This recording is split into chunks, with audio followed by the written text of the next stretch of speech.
Okay, you were a former professional baseball player. It is August 12th. Have you started scoreboard watching and looking in the standings every day? Oh yeah, you're scoreboard watching. It's a sprint now. We talk about that a lot on the show. It's a sprint. So you're paying attention to other games. You're paying attention to what's happening. No doubt about it. And I'm in love with the good life. Can't give it up. Make it to the top. Keep climbing. I wanna live it up. The good life.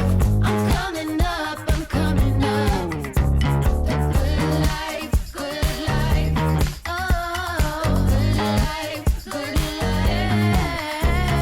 Good life. Good life. Boom, coming in hot, pitchy. What's going on, brother?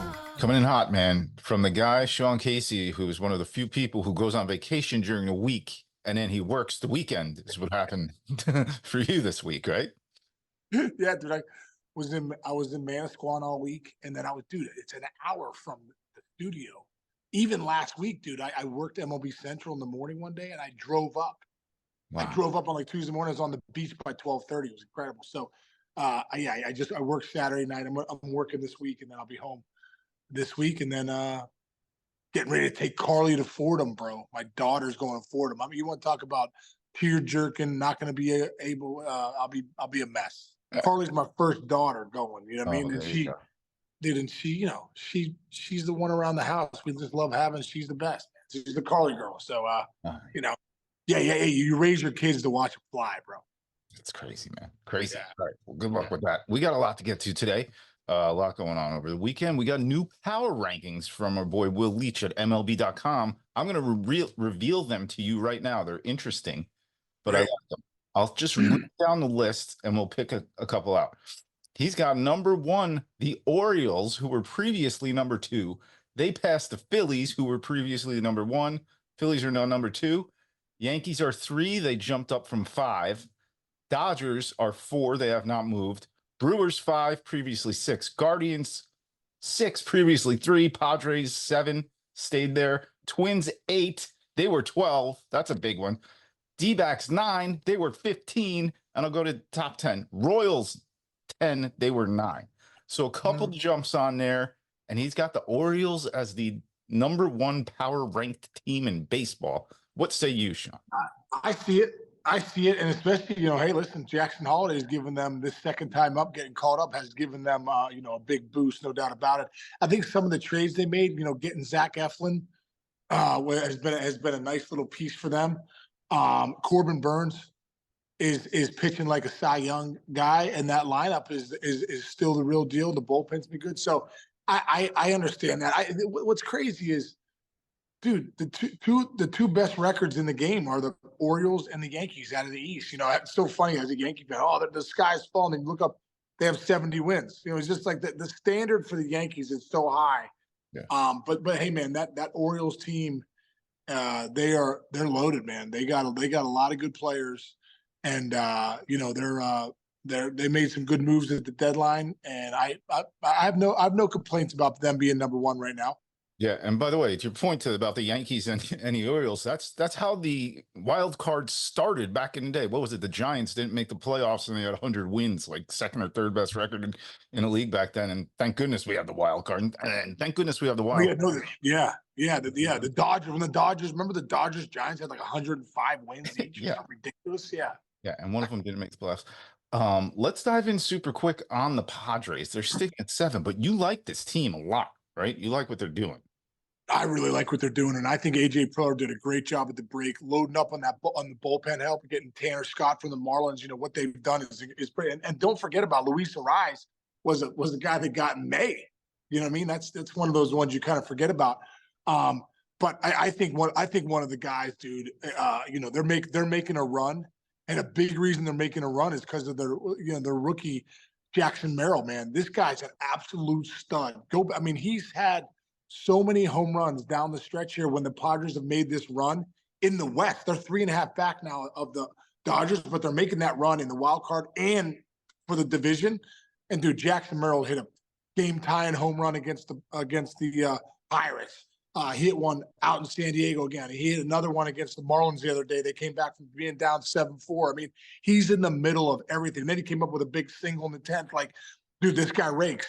And he's just turned 21 years old. And he's not even a center fielder, but he's such a good athlete that he's playing center field. Like, it's incredible, dude. So, like, when you look at the Padres and you go up to, the big contract for Xander Bogaerts, Machado, all these Luis Arias, all these names, Jackson Merrill right now might be the most important piece in that lineup. This kid is an absolute stud, and it's just it's one of those things where you look at that Padre lineup and you just go, man, they're loaded, but the best player right now might be the rookie in center field, Jackson Merrill. Okay, that brings up a great question. We've mentioned two Jacksons. I pose this to you, Sean. Which Jackson would you want right now? Jackson Merrill or Jackson Holliday? Wow. That's a great question, because Jackson Holliday's come up and hit 5 home runs since he's been up in a short sample size, and what he's doing. Dude, it's a tough one to answer. Really a tough one. I'd say right now, August 2024, the sample size for Jackson Merrill and what he's doing with that team and what he means to their team right now. And he's an all-star. Don't forget, he was a 2024 all-star from that team. I mean, Jackson Merrill is only getting better as the year goes on. So right now, I'd probably say Jackson Merrill. In the long run, I don't know, man. Jackson Holliday is going to be a special player, man. He's going to be one of the best players in the game.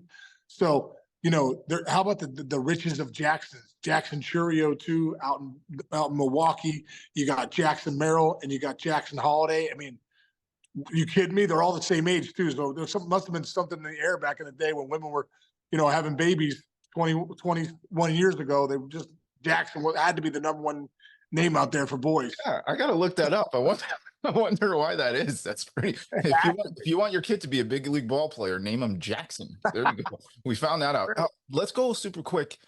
Twins, like I said, in these rankings, jumped up from 12 to 8, and the Guardians dropped down a little bit. The Twins are making a run, and I think it's because, and it always is because, a healthy Byron Buxton.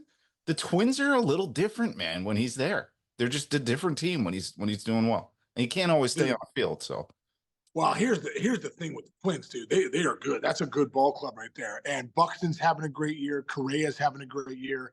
Lewis is just can't stay healthy, almost like Buxton his whole career. So it's kind of interesting, but he's an incredible player. So I think the big thing with them is, can you get Lewis, Correa, and Buxton on the field at the same time down the stretch to have the impact that they could have in that division? I mean, they have actually caught the Guardians, and the Guardians obviously have been playing such great baseball. They've had the best record in baseball most of the year. You knew at some point they were going to scuffle, and they've kind of scuffled these last few weeks. I think they lost 7 in a row at one point, but head to head this past weekend, they got that series win against the Twins, and really needed that. So, dude, it's a great battle. Guardians, Twins, the Twins are coming strong, and the Guardians. I think one thing in the big leagues changed. You have to be in it to win it. You can't get out to a lead and then try and hold on to that lead. You got to be in it to win it. And I think that's, the Guardians' mentality is we got to keep pushing. We got to keep scoring runs. We got to keep hitting the ball out of the ballpark. It's a great race. A lot of great races right now, man. Dude, let me just rip through the AL races. You have the Orioles and the Yankees, as you mentioned, both 70 and 49, tied for first. You go to the Central. Guardians have the lead at 69 and 49. But then you got the Twins 3.5 back, and don't sleep on Royals 4 back. Okay. And then Houston Astros and Seattle Mariners are tied in the West, and the Rangers are 7.5 back, and we can't count them out because they go to the World Series sometimes. So, dude, this could be one of the best American League races in years. Yeah, could it come down? Remember 2011, that one of the most incredible days ever. Wild Card Wednesday. Wild Card Wednesday. I was in the chair. I was producing MLB Tonight. That was the craziest night of my career. I was there too, dude. I think I just done the show before you guys went on air. And I remember running around when Longoria hit that home run, running around like the office, the area. It was incredible. But, what's so great about the wild card system now is there's so many more teams in it. And it's so funny, man. You're splitting hairs. All these games they play in Major League Baseball, 162 games, and we have races that are 1 game, game and a half, 3 games, 2 games. The wild card's tight. So it's great for baseball, man, just to see where everybody is and what's going to happen. It's the greatest soap opera reality TV out there. This is the vision that Rob Manfred and Tony Petitti, when he was with them, and Chris Marinak had when they made those little changes to the season, where the last day of the season, everybody's playing at the same time. This is that like NCAA tournament first couple days, March Madness, that you're always dreaming about, especially as a production side of things, heading towards the end of the season. You just want as many teams in it, and you want as much organized chaos as you could possibly have for the playoffs. You probably don't want it if you're in the playoff hunt, but from a fan perspective, from a baseball perspective, this is really looking like it's going to be a really fun season. Yeah, dude. If you're a player, you don't want that organized chaos, but it's going to come down to that. I really believe it's going to come down to the last season for a lot of these races, man. I mean, for the last day of the season for a lot of these races, and I think it's going to be great for baseball. It's great for the fans. Great for everybody. Yeah. Okay. You were a former professional baseball player. It is August 12th. Have you started scoreboard watching and looking in the standings every day? Oh yeah, you're scoreboard watching. It's a sprint now. We talk about that a lot on the show. It's a sprint. So you're paying attention to other games. You're paying attention to what's happening. No doubt about it, dude. Nice. All right, man. Well, let's get after it. You got a whole crowd behind you getting ready for your next Dude, we got tons of people watching the mayor's office today.